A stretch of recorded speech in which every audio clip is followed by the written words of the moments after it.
ദേ ഈ വീഡിയോയിൽ കാണുന്ന പൂരി എങ്ങനെ ഉണ്ടാക്കാം എന്ന് പറയുന്നതിനേക്കാളും നല്ലത് ഈ കഷ്ടപ്പെട്ട് കീറിയെടുക്കുന്ന പൂരി എങ്ങനെ ഉണ്ടാക്കി എന്ന് പറയുന്നതായിരിക്കും. രണ്ടും ഒന്നല്ലേ പറഞ്ഞതിൻ്റെ അർത്ഥം? അല്ല. കാരണം എന്താണെന്ന് വെച്ചാൽ ഞാൻ വീട്ടിൽ വെറുതെ ഇരുന്നപ്പോൾ ഇങ്ങനെ യൂട്യൂബിൽ ഷോർട്സ് കണ്ടു. ഷോർട്സ് കണ്ടുകൊണ്ടിരിക്കുക പെട്ടെന്നൊരു ചേച്ചി അപ്രതീക്ഷിതമായിട്ട് വന്നിട്ട് പറഞ്ഞു, പൂരി ഭയങ്കര സിമ്പിളായിട്ടും അതുപോലെ തന്നെ 5 മിനിറ്റിൽ ഉണ്ടാക്കിയെടുക്കാം. ഞാൻ നോക്കിയപ്പോൾ 5 മിനിറ്റിലൊന്നും എനിക്ക് ഉണ്ടാക്കിയെടുക്കാൻ പറ്റില്ല. ഈ പൂരി ഉണ്ടാക്കിയെടുക്കാൻ ഏകദേശം 1 മണിക്കൂറിൽ കൂടുതൽ എടുത്തായിരുന്നു. അതുപോട്ടെ, പൂരി വെറുതെ ഇങ്ങനെ ആ ചേച്ചി ഉണ്ടാക്കുന്നു, അത് ഭയങ്കര പൊന്തി വരുന്നു, ഭയങ്കര അടിപൊളിയായിട്ട്. അപ്പോൾ ഇതൊക്കെ കണ്ടപ്പോൾ എനിക്കും അതുപോലെ ഉണ്ടാക്കി നോക്കണമെന്നൊരു മോഹം. ഞാൻ സത്യത്തിൽ ഭയങ്കര പൂരി ഫാനോ അങ്ങനെ എനിക്ക് ഭയങ്കര ഇഷ്ടമോ അങ്ങനെയൊന്നും അല്ല, എന്തായാലും കിട്ടിയാൽ കഴിക്കും.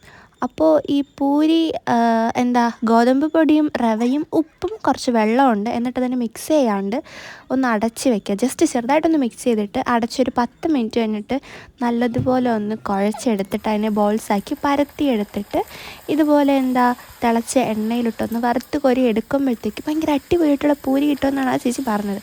ഞാൻ ആ സെയിം രീതിക്ക് തന്നെയാണ് ഇതുണ്ടാക്കിയത്. പക്ഷേ എനിക്ക് അത്ര അങ്ങോട്ട് അടിപൊളിയായിട്ട് കിട്ടിയില്ലായിരുന്നു കേട്ടോ. ടേസ്റ്റ് വൈസൊക്കെ അടിപൊളിയാണെങ്കിലും മേ ബി ആ ചേച്ചി യൂസ് ചെയ്തത് സൺഫ്ലവർ ഓയിലാണ്.